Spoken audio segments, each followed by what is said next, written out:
En cette journée de la Saint-Valentin, quoi de mieux qu'un épisode de Descendance Geek? oh yeah, Cette semaine à Descendance Geek, on a un tweet du président de Nintendo, Ottawa Comic Con 2017. Qu'est-ce qui s'en vient?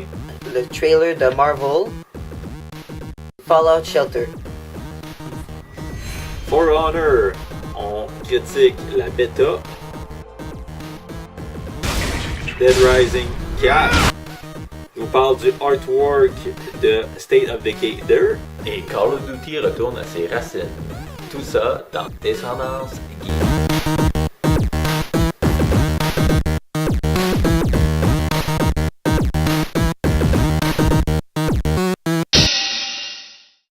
Le président de Nintendo a lancé un tweet disant que le Switch ne sera pas backwards compatible. C'est dommage, Très c'est dommage. la vie. Mais il va falloir encore que vous les achetiez, ça va coûter plus d'argent. Puis c'est une façon un petit peu de faire de l'argent. Ouais, effectivement, Nintendo sont très forts là-dessus. Ottawa Comic Con a annoncé qui va être présent à Ottawa Comic Con 2017 le 13 février. Adam West. Oh oui, on a plein d'artistes aussi qui vont être là, des artistes cosplay, des artistes dans l'univers de DC avec plusieurs de leurs séries télé. T'as assisté l'année passée au Ottawa Comic Con 2016, comment Ouais, c'était? c'était quelque chose vraiment spectaculaire. C'est la chance d'acheter des macarons à 20$. Oui! Marvel aussi a lancé leur trailer pour leur film Infinity War. Allez voir, qui est d'ailleurs disponible sur le Notre page Facebook. le Facebook de Descendance Geek. Spider-Man, les Avengers et Guardians of the Galaxy qui vont tous être ensemble. Ça va être un film de 2 parties. Before creation itself, there were 6 singularities. Aussi, tu as eu la chance d'essayer Fallout Shelter. Fallout Shelter qui est sorti sur le Windows Store et sur le Xbox Live Store, Xbox Play Anywhere, qui est, tu peux jouer sur ton PC, puis tout ton data va être transféré sur ton Xbox. Tu peux jouer partout où tu veux, c'est vraiment une option très pratique. Je pense les gamers qui sont actifs puis qui aiment travailler, jouer ailleurs, ça va être très utile. State of Decay 2, leur compte Twitter, Instagram, a mis en ligne au courant des 2 dernières semaines plusieurs concept art du prochain jeu qui s'en vient très bientôt. On a hâte de voir ça. State of Decay avait été un grand succès sur Xbox 360 et aussi le port qu'ils ont fait sur Xbox One. Le concept art, ils en disent pas beaucoup. On voit qu'il y a plusieurs infrastructures qui vont être en place. Les graphiques ont l'air très très très beaux. C'est vraiment beau. C'est vraiment beau, effectivement. Puis on est très excités par ça. On a surtout hâte d'essayer leur nouveau mode coopératif.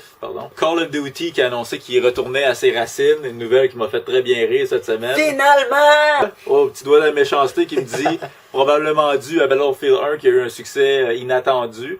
La franchise Battlefield 1 qui connaît un très grand succès avec leur dernier jeu. Call of Duty, je crois qu'ils ont voulu... commence à battre de l'aile un peu, là, à faire des trucs futuristes, donc ils essayent de revenir justement tranquillement à leurs racines.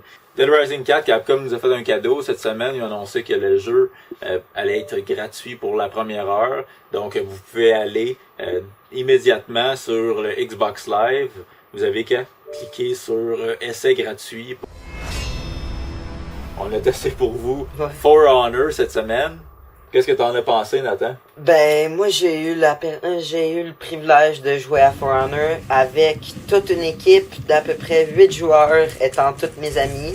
Ça, c'était tout quelque chose de voir comment que le serveur le prenait, puis voir comment que le jeu en tant que tel pouvait être joué. La coopération. La coopération entre personnes. Les graphiques sont spectaculaires. C'était pas qu'est-ce que je m'attendais.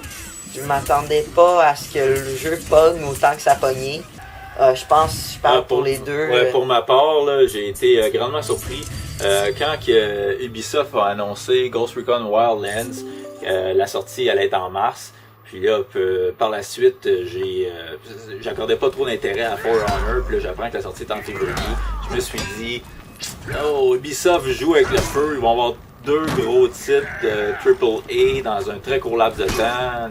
Puis encore aujourd'hui, je crois que Ubisoft Montréal a senti un peu la soupe chaude et a voulu mettre de l'avant leur jeu For Honor qui n'avait pas autant de visibilité que Ghost Recon Wildlands.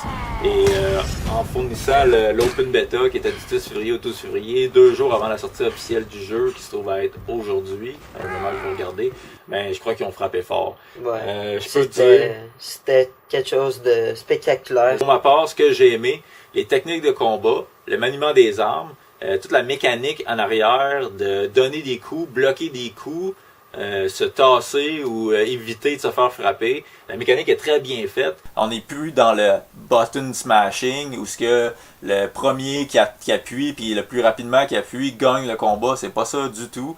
Maintenant, il y a la possibilité de bloquer, il y a la possibilité de parer. Puis les gens qui vont se pratiquer vont être en fait meilleurs que tout le reste. Il y a vraiment, la mécanique de combat m'a vraiment impressionné. Ubisoft Montréal a vraiment développé la mécanique de combat en arrière de l'utilisation du joystick droit. Donc maintenant, le bonhomme, quand vous appuyez à droite, va se tasser vers la droite, donner un coup de hache vers la droite. Et même chose, si vous êtes en mode défensif, vous venez défendre un coup, il faut que vous bloquiez dans la direction que l'ennemi est en train de vous frapper. Vous pouvez faire customiser vos personnages. Toi, t'es allé plus avec les côtés samouraï, si ouais, moi je suis allé vraiment samouraï, old school.